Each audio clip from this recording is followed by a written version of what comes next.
In this video I'm going to introduce you to the idea of the gradient function. As a starter, pause the video and work out the gradient of the line between the following points using your formula m equals y2 minus y1 over x2 minus x1.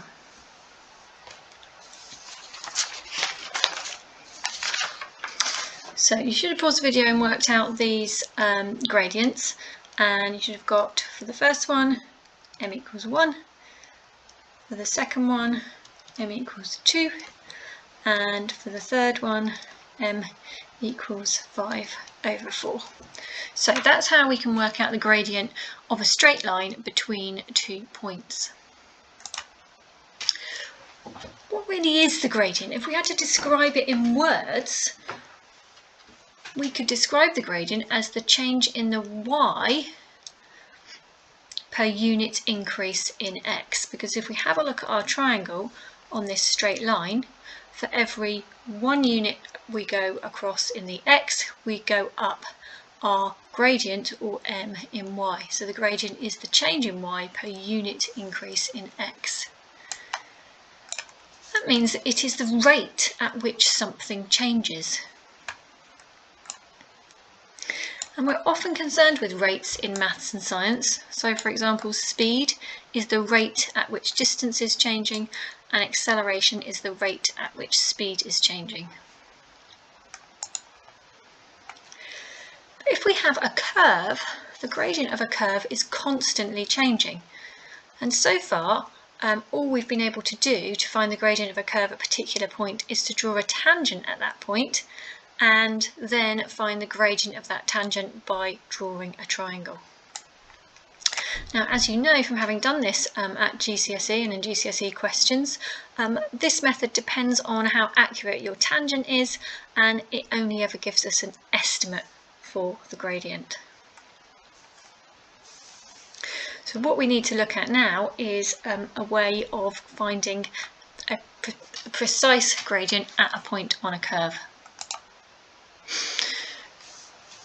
So what we really want in order to be able to do this is an expression in terms of x that gives us the gradient at any point on that curve, at any value of x. And this is what's called the gradient function. Let's just have a look at this quadratic curve.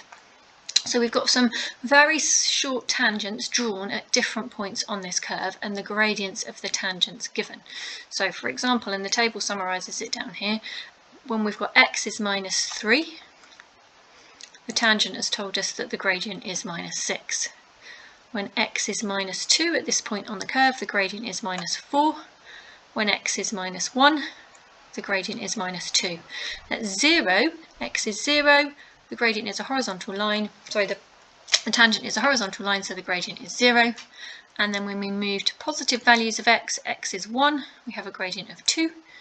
At x is 2, we have a gradient of 4, and at x is 3, we have a gradient of 6. So if we look at the table, we could actually come up with the relationship between the x value and the gradient at each point. You should be able to see that the gradient at each point is just double the x value. So for this particular graph of y equals x squared, the gradient function is actually, find my pen, there it is actually just 2x. So whatever point we are on the curve, take that x value and double it, and that tells us the gradient at that point. And this is called a gradient function because it gives us that relationship. We can find the gradient for any value of x.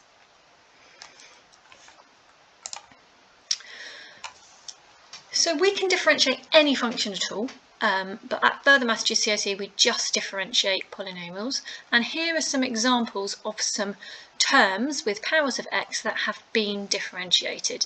This dy by dx here, don't worry too much about that at the moment, I'll explain that later in the lesson, but that is our notation for the gradient function. So on the top row of our table we have what the equation of the curve would be, and on the bottom row we have the gradient function. So for y equals 5, we know that that's just a horizontal line, and the gradient would therefore be 0. For the line y equals x, that's a straight line, so it has a constant gradient, and we know the gradient of the line y equals x is just 1. For the curve y equals x squared, we've just looked at that, and we have said that the gradient function is 2x. So if we go beyond y equals x squared, for y equals x cubed, the gradient function is 3x squared, and so on. So we've got gradient functions for different curves, and I want you just to have a think. Can you spot the pattern? Can you see how we're getting the gradient function from the equation of the curve?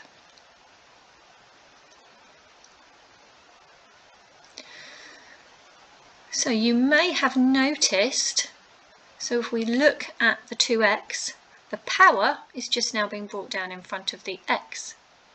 If we look at the x cubed, we can see that the power of 3 has been brought down in front of the x, and then we've just reduced the power by 1. This follows on the x to the power of 4 curve, so we've brought the power, the 4, in front of the x and reduced the power by 1. If we look at what's happening at 2x squared, we've brought this power 2 down in front of the x, but because there's already a 2 there, we've had to multiply. So we've brought the 2 down in front of the x, multiplied it by the 2 that's already there to get 4, reduced the power by 1, so this is really a power of 1. And even when we've got negative powers, we've brought the power down in front of the x, so that's a minus, and we've reduced the power by 1, so take 1 away from minus 1, we get minus 2. And the same for x to the minus 2, bring the power down in front of the x and reduce the power by 1. So differentiating terms with powers of x, polynomials are just terms with powers of x added and subtracted together, is really quite straightforward. We're just going to, later on, we're just going to be using that rule. Let's just have a look at the rule in action. So I want you just to have a go at thinking about what the gradient function of these different functions or graphs would be, and then see if you're correct. So 5x. So that gradient function, well, actually it's just 5, because y equals 5x is a straight line, and we know the gradient of that straight line is 5. Y equals 4x squared. So bring the power down in front of the x, multiply it by the 4, and we get 8x. Y equals 2x cubed. Bring the power down in front of the x, multiply it by the 2 that's already there to get 6, reduce the power by 1. So here we start to get a polynomial, so we're adding terms together. So we do each term individually, so 6x squared, bring that power down in front of the x and multiply it by the 6, which will give us 12, reduce the power by 1. So we get, for that one, we're going to get 12x. What's happened to the plus 3 though? Well, we said earlier, if we had a function y equals 3, that would be a straight line, and the gradient of that, a straight horizontal line, the gradient of that is 0. So when we differentiate a constant, or when we find the gradient of a constant, it's just 0, so we don't have anything there on the gradient function. Just have a go at this last one. Do each of the terms individually.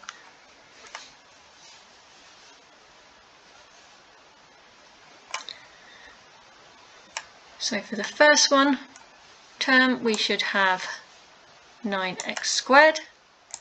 The second one is 4x. The third one is just 7, because when we find the gradient of the curve y equals 7x, that's just a straight line with gradient 7, and the numbers, well, that just has a gradient of 0, so that is our gradient function, 9x squared minus 4x plus 7. Just have a little go of making up your own function, your own equation of a curve with some powers of x in, and see if you could work out what its equivalent gradient function is.